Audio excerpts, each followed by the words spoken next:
নমস্কার বন্ধুরা। আজকে আমাদের এমবিএ টপিকে আমরা আলোচনা করব প্রিন্সিপালস অফ ম্যানেজমেন্ট। বাংলায় আলোচনা করব ব্যবস্থাপনার নীতি নিয়ে। আমরা জেনেছি ব্যবস্থাপনা কতিপয় কাজের সমষ্টি, যেমন পরিকল্পনা, সংগঠন, কর্মী সংস্থান, নির্দেশনা ও নেতৃত্ব দান, প্রেরণা, সম্মোহন সাধক এবং নিয়ন্ত্রণ। কোনো কাজ সম্পাদনের জন্য অবশ্যই নীতিমালা অনুসরণ করতে হয়। ব্যবস্থাপনার কাজগুলো এর ব্যতিক্রম নয়। ব্যবস্থাপনার কার্যাবলী বাস্তবায়নের জন্য নানা ধরনের, নানা বিধান ও কলাকৌশল অনুসরণ করতে হয়। এগুলোই মূলত ব্যবস্থাপনার নীতি। আমরা আজকের এই এমবিএ ব্লগে ব্যবস্থাপনার নীতি, নীতি প্রবর্তনে বিভিন্ন লেখকের অবদান, ব্যবস্থাপকের গুণাবলী এবং ব্যবস্থাপনার সার্বিক অবস্থা সম্পর্কে আমরা আলোচনা করব। তাহলে আসুন আজকে বিষয়গুলো আমরা একটু জেনে নিই। প্রথমেই ব্যবস্থাপনার নীতির ধারণা এবং গুরুত্ব, the concept and importance of management principles. তো কতিপয় নীতির উপর ভিত্তি করে ব্যবস্থাপনার কার্যাবলী সম্পাদন করতে হয়। এই নীতিমালা লিখিত হতে পারে, আবার মৌখিক হতে পারে।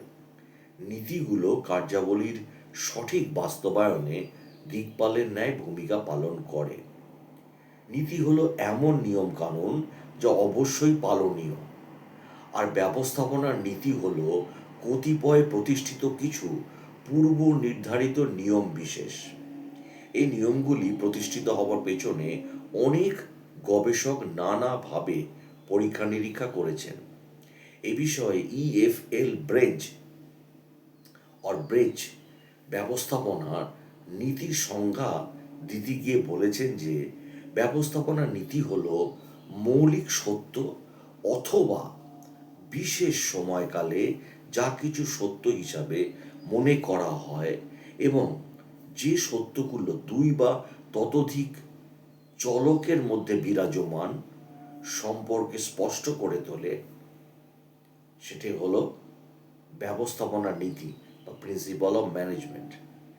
ইংরেজিতে যদি বলা হয় তাহলে প্রিন্সিপাল ইন ম্যানেজমেন্ট আর fundamental truths or what are thought to be truth at a given time, explaining relationship between two or more sets of variables.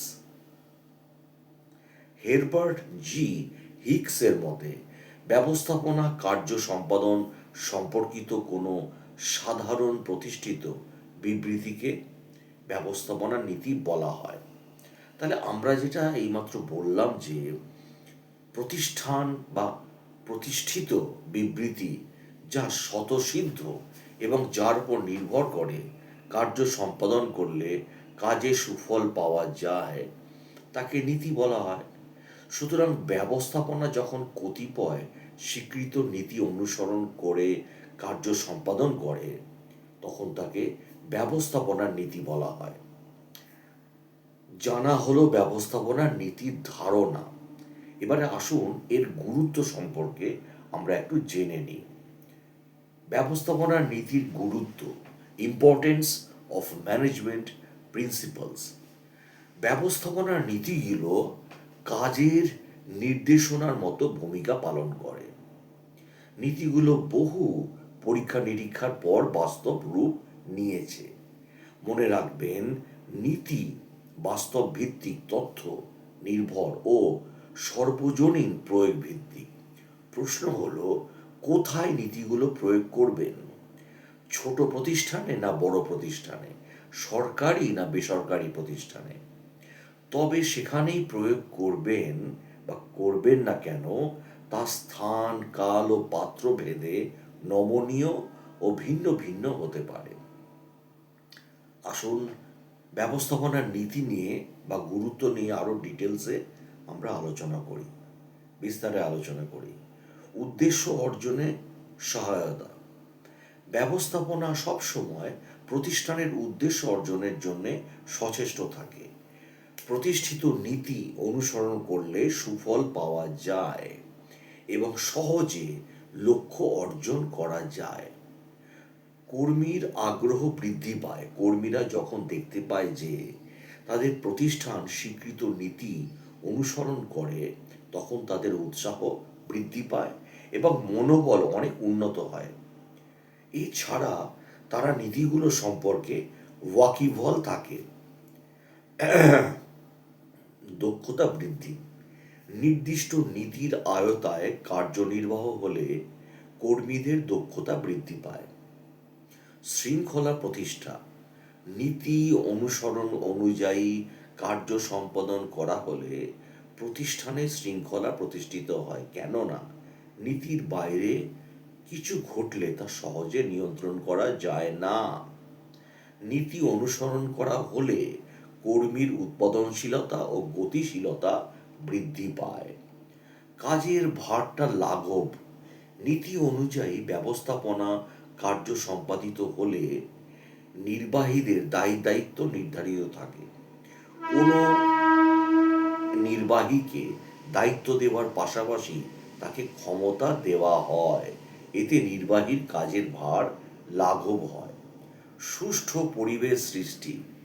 নীতির আওতায় কার্য সম্পাদিত হলে প্রতিষ্ঠানে একটি সুষ্ঠু পরিবেশ সৃষ্টি হয়।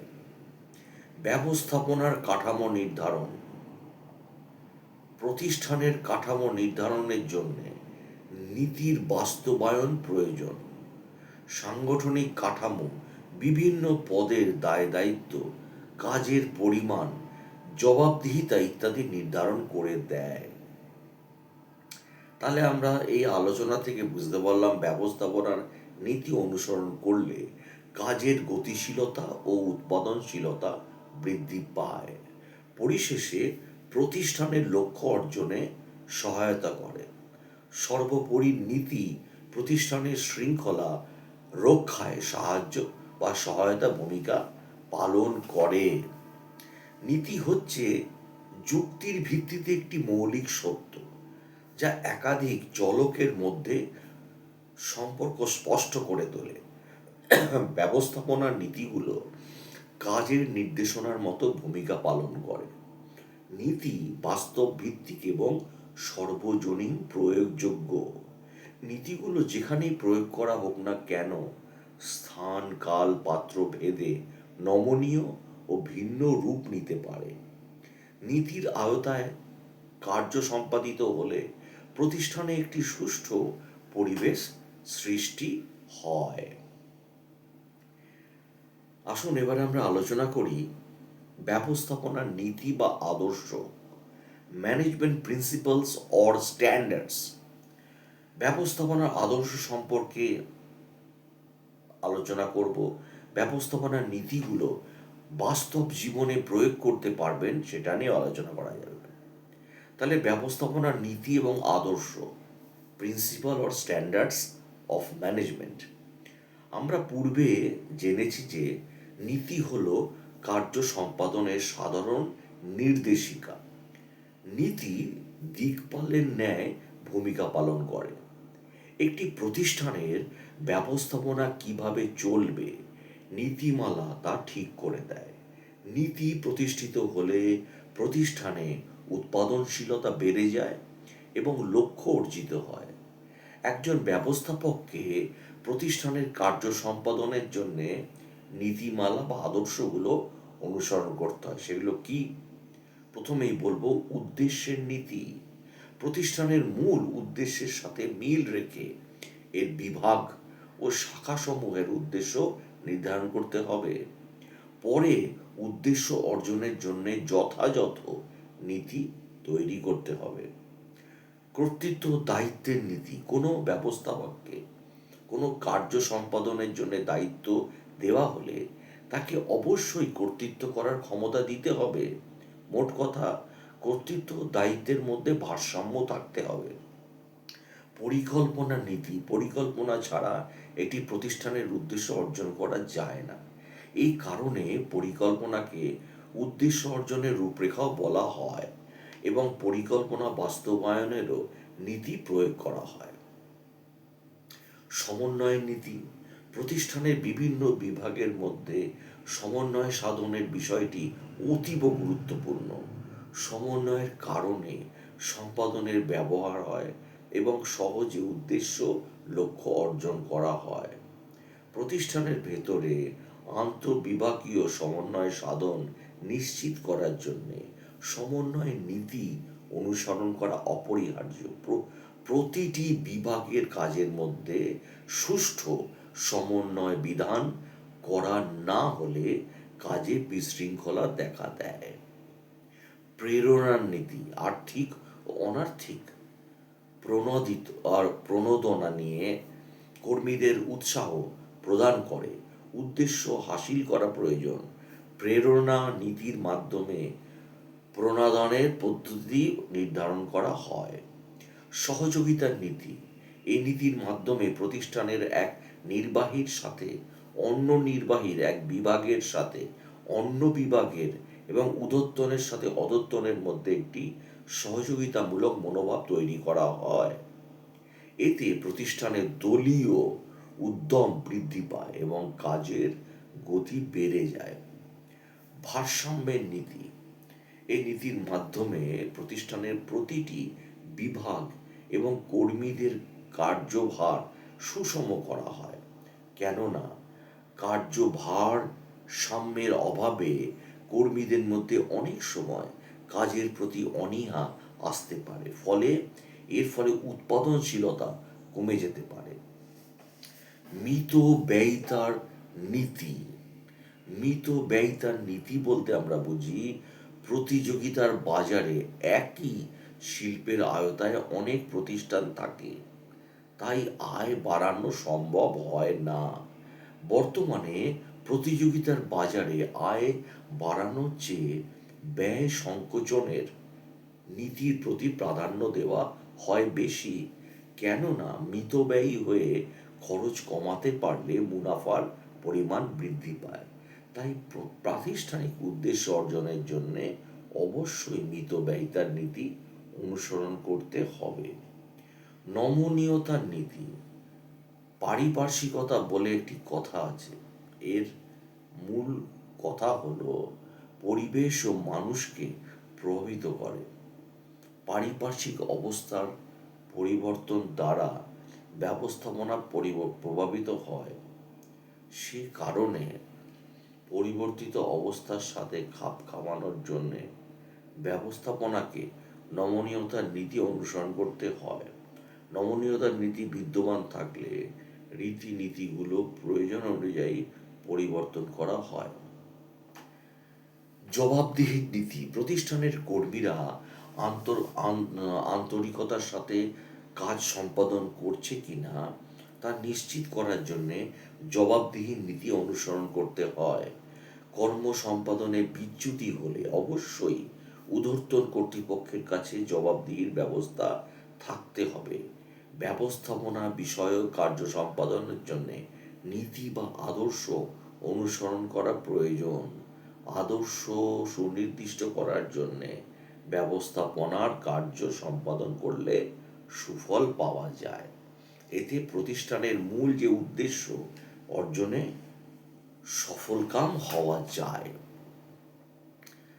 তাহলে আমরা বলতে পারি প্রতিষ্ঠানের উদ্দেশ্য অর্জনের জন্য একজন সফল দক্ষ ব্যবস্থাপক উদ্দেশ্যের নীতি, কর্তৃত্ব, দায়িত্বের নীতি, পরিকল্পনা নীতি, সমন্বয়ের নীতি, প্রেরণার নীতি, সহযোগিতার নীতি, ভারসাম্যের নীতি, মিতব্যয়িতার নীতি, নমনীয়তার নীতি, জবাবদিহির নীতিসমূহ অনুসরণ করেন।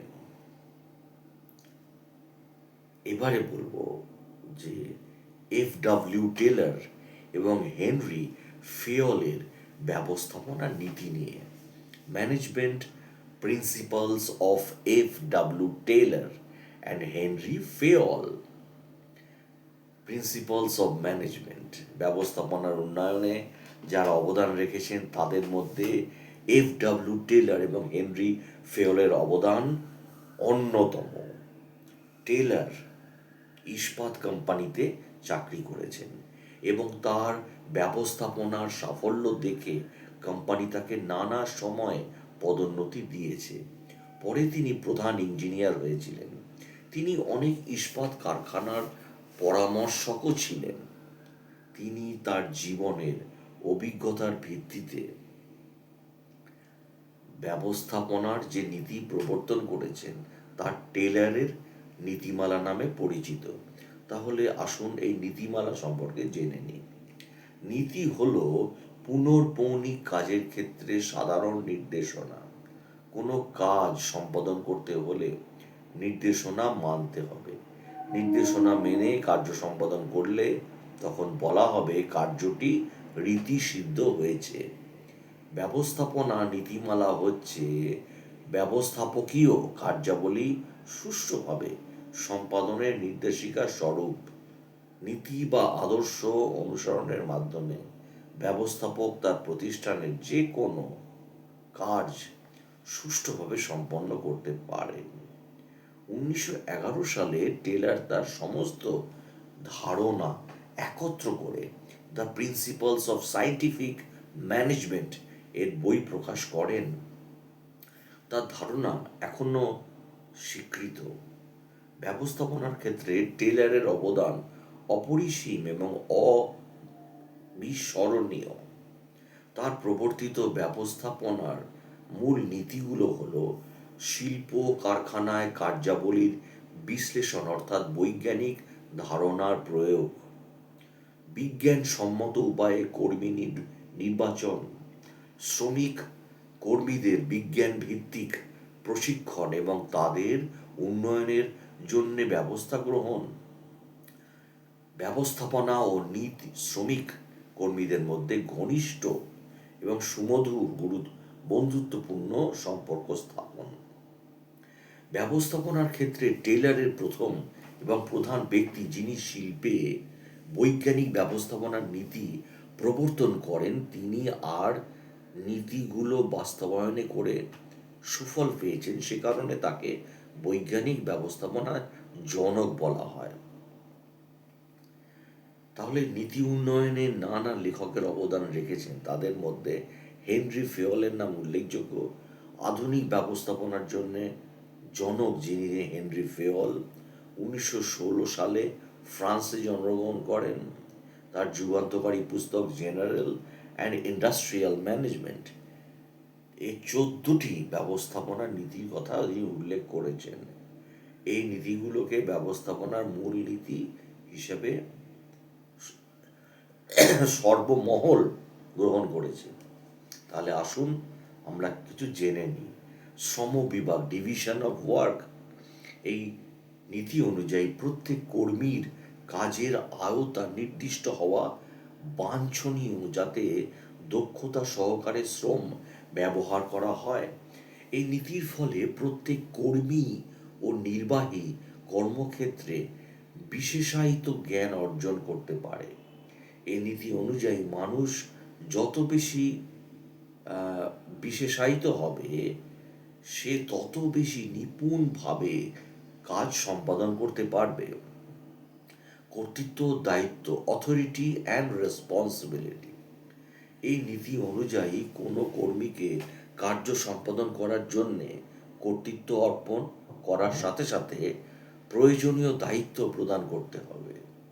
তবে কর্তৃত্ব ও দায়িত্বের মধ্যে ভারসাম্য হতে হবে। ব্যবস্থাপকের কর্তৃত্ব বা ক্ষমতার সাথে তার দায়িত্বের সমতা থাকা অপরিহার্য। শৃঙ্খলা বা ডিসিপ্লিন, শৃঙ্খলা হলো মান্যতা প্রয়োগ, শক্তি এবং শ্রদ্ধার সংমিশ্রণ। প্রতিষ্ঠানের প্রত্যেক ক্ষেত্রেই শৃঙ্খলা অপরিহার্য। প্রতিষ্ঠানের ঊর্ধ্বতন কর্তৃপক্ষ তার অধীনস্থ কর্মীদের কাছে কি প্রত্যাশা করেন তা সংশ্লিষ্ট সফলতাকে অবহিত করানো এবং কাজের উপযুক্ত তদারকি করা, এবং ওই সমস্ত কাজ সম্পাদিত না হলে প্রয়োজনীয় ব্যবস্থা নেওয়া হলো শৃঙ্খলা নীতির অংশ। প্রতিষ্ঠান কর্তৃত্ব প্রণোদিত নিয়মাবলী ও চুক্তির প্রতি কর্মীদের শ্রদ্ধাবোধ থাকা প্রয়োজন। নীতি অনুযায়ী প্রত্যেকটা কর্মী একটি নির্দিষ্ট কাজের জন্যে মাত্র একজন ব্যক্তির নিকট থেকে নির্দেশ নিতে পারেন। ল অফ বা ইউনিটি অফ ডিরেকশন, এই নীতির অনুযায়ী সংগঠনের প্রতিটি লক্ষ্য অর্জনের জন্য শুধু একজন কর্মকর্তা বা পরিচালক থাকবে। তাই আজকে এখানেই ভিডিওটা শেষ করছি। যদি আপনাদের আমার ভিডিওটি ভালো লাগে প্লিজ চ্যানেলটিকে সাবস্ক্রাইব এবং শেয়ার করে দিন। পরবর্তীকালে আমি ম্যানেজমেন্ট নিয়ে বাংলায় আরও ভালো ভিডিও করব। অসংখ্য ধন্যবাদ ভিডিওটি দেখার জন্য।